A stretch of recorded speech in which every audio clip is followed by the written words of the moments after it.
hooyoy waxaa tahay harkii aan ku nastayo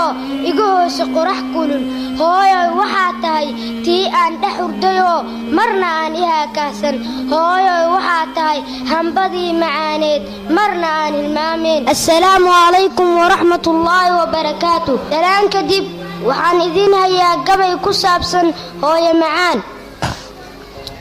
halyaayadii abwaanada hadraawiyu misaalkiis hadday hooyo ka gabyeen hindiseen sugaan sare cimrigii markuu helay hambadii xasuusteen hal la yaab lama laho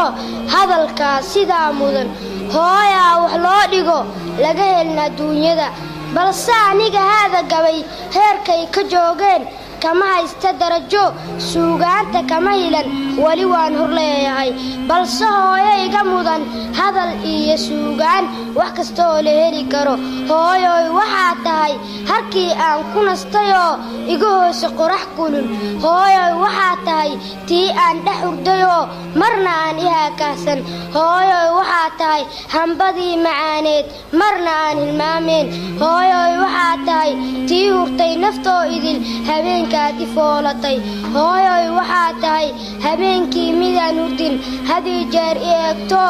ii hurtay baraaxada hooyoy waxaa tahay